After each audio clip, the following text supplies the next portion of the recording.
नमस्कार, मैं श्वेता आपका स्वागत करती हूँ द इंडिया मूव्स पर। भारत के फॉरेन मिनिस्टर एस जयशंकर के हाल ही में दिए गए बयान पर जम्मू कश्मीर के पूर्व मुख्यमंत्री और नेशनल कॉन्फ्रेंस के वाइस प्रेसिडेंट उमर अब्दुल्ला ने तंज कसा है। जयशंकर ने एक इंटरव्यू के दौरान पाकिस्तान के कब्जे वाले कश्मीर यानी पीओके को लेकर कहा था कि ये क्षेत्र भारत का अभिन्न अंग है और हम इसे वापस लेना हमारा हक है। इस पर रिस्पांस देते हुए उमर अब्दुल्ला ने कहा कि अगर भारत वास्तव में पीओके को वापस ले सकता है तो उसे ले लेना चाहिए, लेकिन चीन को लेकर भी उतनी ही गंभीरता दिखाई जानी चाहिए। दरअसल जिस हिस्से को भारत पीओके कहता है वह पूर्व कश्मीर रियासत का ही वह हिस्सा है जो कि 22 अक्टूबर 1947 से ही पाकिस्तान के कब्जे में है।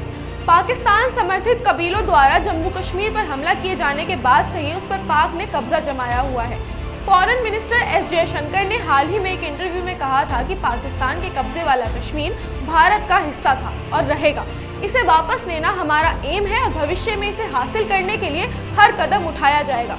इस बयान के बाद राजनीतिक गलियारों में चर्चा तेज हो गई है और कई विपक्षी नेताओं ने इस पर अपनी प्रतिक्रिया दी और उमर अब्दुल्ला ने इस बयान पर उकसावा जवाब देते हुए कहा कि अगर पीओके को वापस लेना इतना ही आसान है तो सरकार को इसे जल्द से जल्द लेकर दिखाना चाहिए। लेकिन चीन द्वारा कब्जा किए गए भारतीय इलाकों पर चुप्पी क्यों साधी जाती है? क्या सरकार चीन के सामने उतनी ही एग्रेशन दिखाने के लिए तैयार है जितना हमारे सामने? उमर अब्दुल्ला का इशारा स्पष्ट रूप से पूर्वी लद्दाख में चीन द्वारा किए गए अतिक्रमण और गलवान घाटी में हुए झड़प की ओर था। पिछले कुछ वर्षों में चीन ने भारतीय सीमा में कई बार घुसपैठ की है और अरुणाचल प्रदेश के कई हिस्सों पर दावा ठोकता आया है। इसके बावजूद अपोजिशन पार्टीज का आरोप है कि मोदी सरकार चीन को लेकर सख्त रुख अपनाने से बचती रही है। हाल ही में यूएस रिपोर्ट्स में यह दावा किया गया था कि चीन ने अरुणाचल प्रदेश और लद्दाख में नई सड़कें और बेसिक इंफ्रास्ट्रक्चर का निर्माण किया। विपक्ष लगातार इस मुद्दे पर सरकार से जवाब मांगता रहा कि क्या भारत की चीन नीति उतनी ही सख्त है जितनी पाकिस्तान को लेकर दिखाई जाती है। वहीं उमर अब्दुल्ला ने इस बयान के बाद बीजेपी और नेशनल कॉन्फ्रेंस के बीच राजनीतिक बयानबाजी और तेज हो गई। बीजेपी ने इस राष्ट्रवाद के खिलाफ बयान बताते हुए उमर अब्दुल्ला पर निशाना साधा है। बीजेपी प्रवक्ता ने कहा कि नेशनल कॉन्फ्रेंस हमेशा पाकिस्तान और चीन के प्रति नरम रही है। पीओके भारत का हिस्सा है और इसे वापस लेने की बात करना कोई गलत नहीं। साथ ही कांग्रेस और अन्य विपक्षी दल भी सरकार से ये सवाल पूछ रहे हैं कि अगर पीओके को वापस लेने की योजना है तो इस पर ठोस रणनीति क्या है? क्या सरकार इसके लिए सैन्य कार्यवाही पर विचार कर रही है या फिर कूटनीतिक दबाव बनाएगी? भारत सरकार लंबे समय से ही कहती रही है कि पीओके को वापस लेना उसका एम है, लेकिन अब तक इस दिशा में कोई बड़ा कदम नहीं उठाया गया।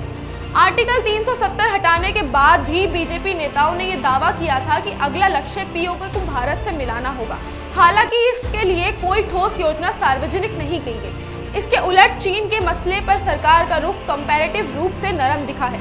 गलवान कॉन्फ्लिक्ट के बाद भारत में कई चीन ऐप्स पर बैन लगाया, व्यापारिक नीतियों को सख्त किया और सीमा पर सैन्य तैनाती बढ़ाई, लेकिन इसके बावजूद चीन का अतिक्रमण जारी रहा।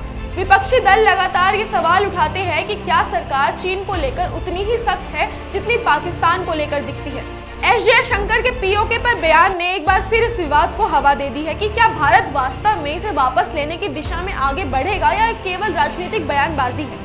उमर अब्दुल्ला ने अपने बयान के जरिए सरकार को ये चुनौती दी है कि अगर वह पीओके पर आक्रमण रुख अपनाने की बात कर रही है तो चीन को लेकर भी उतनी ही गंभीरता दिखानी जानी चाहिए। अब देखने वाली बात ये होगी कि आने वाले दिनों में इस मुद्दे पर सरकार का अगला कदम क्या होगा और क्या महज ये चुनावी बयानबाजी तक सीमित रहेगा या फिर कोई ठोस कार्यवाही देखने को मिलेगी।